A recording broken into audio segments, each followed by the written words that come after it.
Petrol और diesel इंसानियत की सबसे बड़ी खोजों में से एक और सबसे बड़ा अभिशाप भी।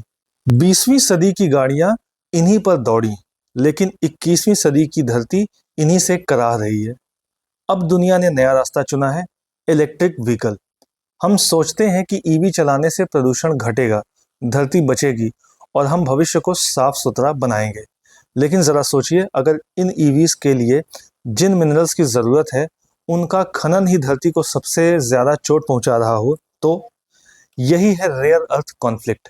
ईवीज को रेयर अर्थ एलिमेंट्स चाहिए, लेकिन उनका खनन नदियों को जहर बना देता है, मिट्टी को बंजर कर देता है और प्रदूषण को और फैलाता है।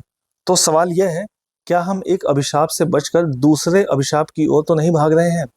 और इसी सवाल का जवाब दुनिया खोज रही है, रेयर अर्थ प्लस वन, यानी रेयर अर्थ पर निर्भरता कम करके ईवीज के लिए नए रास्ते बनाना।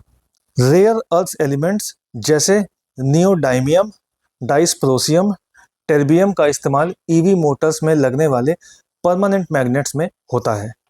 इन मैग्नेट्स की ताकत इतनी ज्यादा होती है कि ईवीज को कम बैटरी में भी ज्यादा पावर मिलती है। चीन दुनिया के 90% रेयर अर्थ मैग्नेट्स बनाता है। इसका मतलब है कि भारत, अमेरिका, यूरोप सभी चीन पर निर्भर है और यही डर है, अगर सप्लाई कट हुई तो ईवी इंडस्ट्री ठप। लेकिन सवाल ये उठता है कि रेयर अर्थ पर संकट क्यों है? दरअसल रेयर अर्थ का खनन बहुत गंदा काम है। इसमें रेडियो एक्टिव वेस्ट निकलता है, मिट्टी और पानी दूषित हो जाते हैं। यही कारण है कि अमेरिका और यूरोप ने रेयर अर्थ माइनिंग से दूरी बना ली और चीन ने इस मौके का फायदा उठाकर पूरी दुनिया में रेयर अर्थ मोनोपोली बना ली। अब जब ईवी का जमाना है, रेयर अर्थ का महत्व सोने से भी ज्यादा हो गया है। तो अब सवाल उठता है कि विकल्प क्या है? पहला विकल्प है rare earth free magnets. Motor में परमानेंट मैग्नेट रहेंगे, लेकिन रेयर अर्थ एलिमेंट्स नहीं। लेकिन इसमें चुनौती ये है कि ये मैग्नेट्स उतने ताकतवर नहीं होते और इसका हल है कि मोटर को बड़ा और जटिल डिजाइन करना। और इससे फायदा ये होगा कि रेयर अर्थ पर निर्भरता खत्म हो जाएगी। दुनिया भर की लैब्स में इन पर रिसर्च तेजी से चल रही है। दूसरा विकल्प है पार्शियल रेयर अर्थ रिडक्शन, यानी हैवी रेयर अर्थ जैसे डाइस्प्रोसियम और टेर्बियम को हटाना।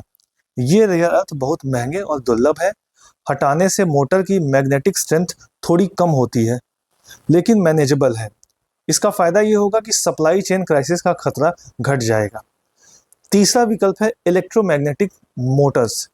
इसमें परमानेंट मैग्नेट बिल्कुल नहीं होते। मोटर इलेक्ट्रोमैग्नेट से चलती है, जिन्हें लगातार बिजली चाहिए। सुनने में ये मुश्किल लगता है, लेकिन आज मार्केट में ऐसे मोटर्स आ चुके हैं जिनकी परफॉर्मेंस परमानेंट मैग्नेट मोटर्स के बराबर है। टेस्ला और कई जापानी कंपनियां इस दिशा में प्रयोग कर रही हैं।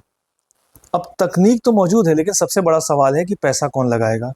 अब तक ईवी को बढ़ावा देने के लिए सरकारें सब्सिडी दे रही हैं। रेयर अर्थ फ्री तकनीक को आगे बढ़ाने के लिए भी भारी निवेश चाहिए।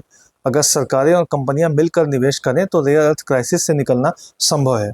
भारत के लिए ये सुनहरा मौका है अपनी खुद की ईवी टेक बनाने का, ताकि हम चीन पर निर्भर न रहें। रेयर अर्थ सुनने में लगता है जैसे ये बहुत दुर्लभ है, लेकिन असलियत ये है कि ये मिनरल्स धरती पर फैले हुए हैं। दुर्लभ है तो इन्हें निकालने का टिकाऊ तरीका। आज दुनिया खड़ी है एक चौराहे पर, एक तरफ रेयर अर्थ पर निर्भरता, दूसरी तरफ रेयर अर्थ प्लस वन का सपना। हो सकता है कल की इलेक्ट्रिक कारों में रेयर अर्थ बिल्कुल ना हो सकता है हमारी गाड़ियां ऐसी तकनीक पर चलें जो धरती को नुकसान पहुंचाए बिना भविष्य को रोशन करे। याद रखिए, ईवीज का असली लक्ष्य सिर्फ पेट्रोल डीजल से छुटकारा नहीं है, असली अर्थ है धरती को बचाना। और रेयर अर्थ प्लस वन यही वादा करता है, एक ऐसा भविष्य जहां तकनीक और प्रकृति साथ साथ चलें। वीडियो अच्छा लगा हो तो लाइक, शेयर और कमेंट करें। इसी तरह के और भी अपडेट्स जानने के लिए सब्सक्राइब करें एजलेसनेस।